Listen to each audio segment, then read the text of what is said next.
Bloomberg Audio Studios. Podcasts, radio, news. As Federal Reserve policymakers meet this week in Washington, they're coming to terms with the fact that their fight against high inflation has gotten harder and more complicated. That's because of new economic data showing persistent inflation, sure, but it's also because of something Fed Chair Jerome Powell did, or rather something he said to reporters at the end of a previous meeting back in December. The question of when will it become appropriate to begin dialing back the amount of policy restraint in place, that begins to come into view and is clearly a topic of discussion out in the world and also a discussion for us at our meeting today. We thought, wow, that's pretty explicit. That's Kate Davidson. She oversees Bloomberg's coverage of the Fed. The fact that he was sort of so clear that they were at this turning point, it did surprise all of us. That admission in December that Powell and his colleagues felt comfortable enough about what they'd achieved to talk about cutting interest rates also surprised Wall Street, and investors welcomed that change in tone from the Fed chair. There is plenty of fuel for optimism in the U.S. market, with the Federal Reserve signaling this week that it is, in fact, ready to start thinking about cutting interest rates next year. At a time when many economists expected the U.S. was headed for a recession, Jay Powell pivoted. And in a new analysis, Bloomberg Economics says the Fed chair did that at the perfect moment to stave off a recession. But that pivot, in retrospect, also had other consequences. That's because the boost to growth, which was good news, also gave a bump up to inflation, which is bad news. Now, Powell is in a tough position, trying to pivot again under difficult circumstances. And if he's not successful, forget the elusive economic soft landing. Bloomberg Economics says the outcome of the Fed's fight is likely to be harder and bumpier than many in the markets expect. A two-day meeting of the 12-person Federal Open Market Committee is underway, and after it ends on Wednesday, Jay Powell will take questions from reporters. Wall Street is going to scrutinize everything the Fed chair says about what he and his colleagues are thinking about the economy and what's next. On today's show, I talked to editor Kate Davidson and Anna Wong of Bloomberg Economics about how that surprise pivot may lead to another one, the challenges the Fed chair faces, and what to listen for when he speaks. This is The Big Take from Bloomberg News. I'm David Gura.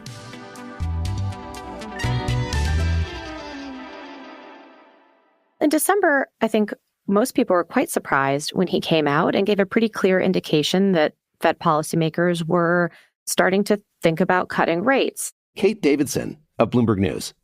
A big pivot I've seen referred to as a dovish pivot. And for those of us who don't cover the Fed day in and day out, what is a dovish pivot?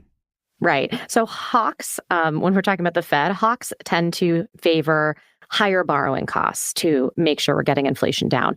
Dovish means that you might be thinking a little bit more about the labor market and wanting to make sure that borrowing costs, interest rates are not so high that they're starting to lead to an undue rise in unemployment. So when we say that Fed officials are becoming, and Chair Jerome Powell is becoming more dovish, that means that we are seeing the attention turning toward the possibility of lowering those borrowing costs to make sure that the economy doesn't tip over into a recession, basically. How quickly did you recognize that the Fed chair was speaking in a different way about the economy and the path forward for the Fed? It was during, right? We as he kept going, we thought, wow, that's pretty explicit. I mean, something that Jay Powell is known for is being pretty plain spoken, and he wants to make sure that people understand what he's saying. At the same time, usually they like to keep their options open. We assumed he would be a little more vague. Fed communications is very nuanced, and you certainly can be an expert of the English language, but you could still not be able to decipher Fed speak, because the Fed speak with a very specific, in a very specific way. Anna Wong is the chief U.S. economist at Bloomberg Economics and one of the brains behind Bloomberg Economics' Fed Sentiment Index. That's a natural language processing algorithm. You take all these headlines generated by Bloomberg editors and reporters that capture the key essence of Fed officials' speeches, scrums, or testimony, or tweets, the entire universe of Fed speak, and distill it into the core component that market traders need to know. I'd love for you to step back from the model itself, maybe put on your economist hat, and just give me a sense of how big a surprise it was that Fed Chair Jerome Powell changed his tone at that meeting. Well, David, I always wear my economist hat. But however, the size of that dovish surprise was surprisingly large in the model. So our model allows us to distill the relative magnitude of that surprise. And amazingly, that dovish surprise is even larger than the dovish surprise right after the SVB collapse in March of 2023. So that tells you how big it is. It's one of the biggest dovish shock in this entire rate hike cycle. And that shock came at a really critical moment. At that time, there was a split in how market commentators were reading the economy.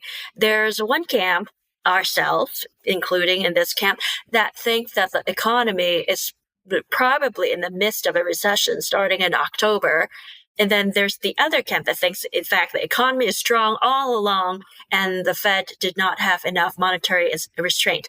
We did think that if Powell were to unleash a dovish pivot, that would ease financial conditions and immediately support the economy. The dovish pivot effectively had a huge stimulative effect. Here's Kate Davidson again.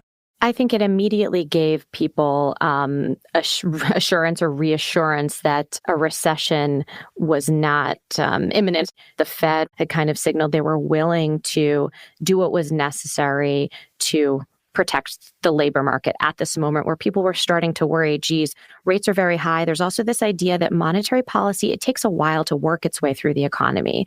Could you talk a bit about the way that this has kind of, in hindsight, made the Fed's job trickier? Financial conditions loosened quite a bit.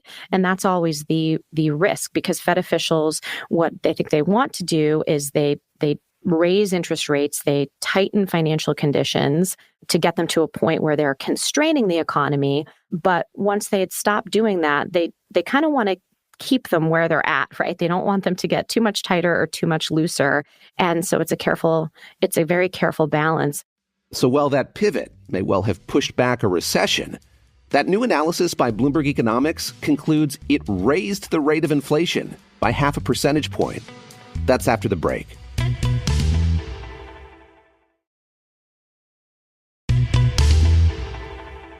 We've been discussing the Federal Reserve's latest moves and what to expect from policymakers this week with Anna Wong of Bloomberg Economics and Kate Davidson of Bloomberg News.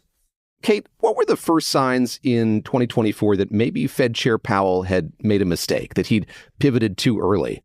Well, it's hard to say because, as economists often say, and as economics reporters, we sort of subscribe to this, that you can't take a lot from one data point. So we did see that, inflation in January was a little firmer than people expected. Saw that again in February, saw that again in March. And then I think it's like 3 points can be connected to make a trend. And late last year, Chair Powell and some of his colleagues had said things like, look, we don't have to see a better number every single month to month, but we have to continue to see more of what we've seen. And it looks like the Fed chair has started to pivot again already. 2 weeks ago, at an event on the sidelines of the International Monetary Fund's spring meetings in Washington, Powell said this. The recent data have clearly not given us greater confidence and instead indicate that it's likely to take longer than expected to achieve that confidence.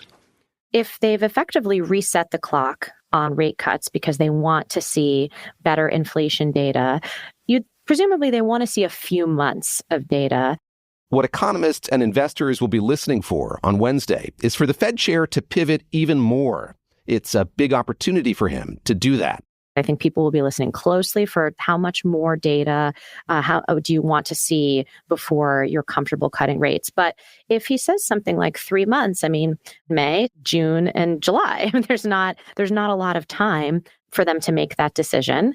So the question is that enough to give them enough confidence? But if they don't have that confidence by July, then you have Jackson Hole in August, where the Fed chair typically makes a big speech. That'll be a moment for him to kind of potentially signal one way or another whether they're ready. And then September, that's awfully close to the presidential election. Kate, how good is the insulation the Fed has from the politics? What's your sense of how much pressure this institution is under and how much more that pressure is likely to build as we get closer to November? I do think the pressure is going to build. And I think it's important to note that it's not just coming from the right. I mean, there are Democratic lawmakers who have complained that the Fed should be cutting interest rates. So I think that will definitely pick up from both sides as we get closer to November. But I think that Chair Powell has shown that he is pretty good at navigating all of that. Something that, let's say, that he has put a lot of time and effort into is building relationships with lawmakers on Capitol Hill. And that was hugely to his benefit during the Trump administration, because even while he was taking a lot of incoming from the White House, Republicans on Capitol Hill defended him, essentially. They had his back. And I think that was a big help, because ultimately the Fed was created by Congress, and Congress oversees the institution, and that's who Powell has to answer to. The Fed chair is nominated by the president, and Chair Powell was nominated by President Trump, but he's confirmed by the Senate.